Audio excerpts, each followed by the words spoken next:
Hi,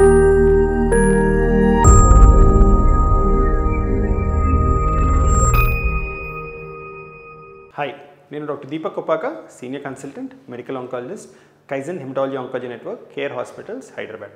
so కిందటి వీడియోలో మనం సర్జరీ బ్రెస్ట్ క్యాన్సర్లో ఎప్పుడు చేస్తాం, సర్జరీ వల్ల ప్రయోజనాలు ఏంటి అన్నది మాట్లాడుకుందాం. సో మళ్ళీ అదే ఐటరేట్ చేస్తానండి. సర్జరీ అనేది బ్రెస్ట్ క్యాన్సర్లో ఎప్పుడైతే డిసీజ్ లిమిటెడ్గా ఉంటుందో, అంటే మొదటి నుంచి 3వ స్టేజ్ వరకు సర్జరీ అనేది మెయిన్ ట్రీట్మెంట్. సో చాలా వరకు పేషెంట్ సర్జరీ ద్వారానే క్యూర్ అవటం జరుగుతుందన్నమాట. ఓకే, సో రేడియేషన్ అనేది, కీమోథెరపీ అనేది బ్రెస్ట్ క్యాన్సర్లో ఎందుకు చేస్తారు, ఈ వీడియోలో రేడియేషన్ గురించి మాట్లాడుకుందామండి. సో కిందటి వీడియోలో నేను మీకు చెప్పాను, బ్రెస్ట్ క్యాన్సర్లో ఎప్పుడైతే ట్యూమర్ ఫామ్ అవుతుందో ఈ చర్మం కింద ఉన్న కొన్ని లింఫాటిక్స్ ద్వారా ట్యూమర్ బ్రెస్ట్లో మొదలైన అండర్ ఆర్మ్కి వెళ్ళడం జరుగుతుందన్నమాట.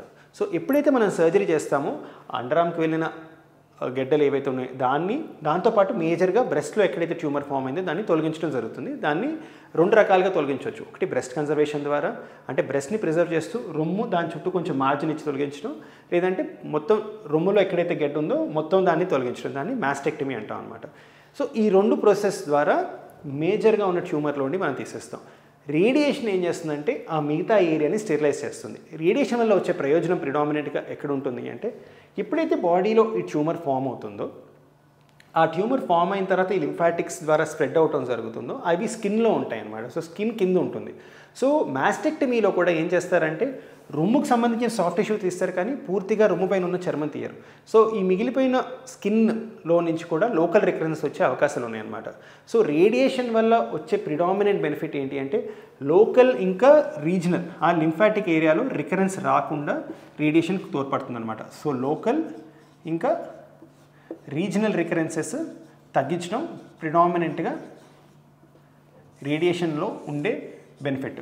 సో సర్జరీ చేసి మనం లంప్ని తొలగించినా, లేదంటే మొత్తం బ్రెస్ట్ని కనుక మనం తీసేయటం జరిగిన, సైమల్టేనియస్గా యాక్సిలరీ లింఫ్ నోడ్ డిసెక్షన్ చేసిన తర్వాత కూడా చాలా వరకు పేషెంట్స్లో మనం లోకల్గా రేడియేషన్ ఇస్తాం.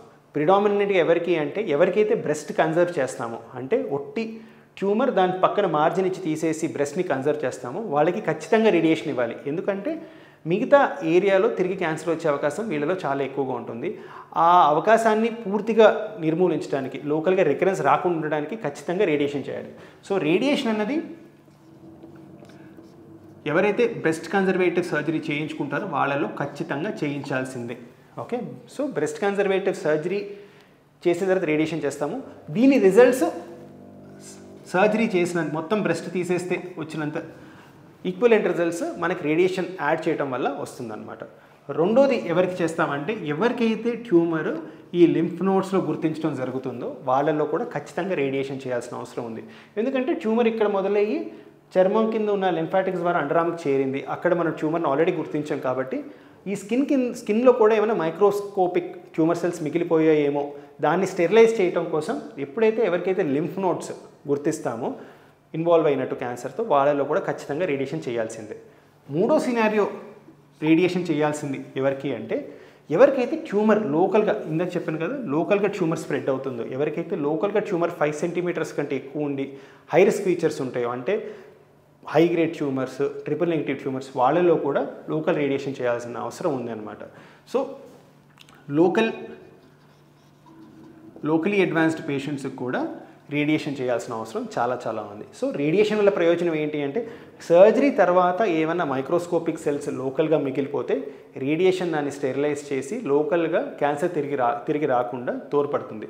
దీనివల్ల బ్రెస్ట్ కన్జర్వేటివ్ సర్జరీ చేసే అవకాశాలు పెరుగుతాయి. కాస్మెటిక్గా కూడా పేషెంట్ అవుట్కమ్స్ చాలా ఇంప్రూవ్ అవుతాయి.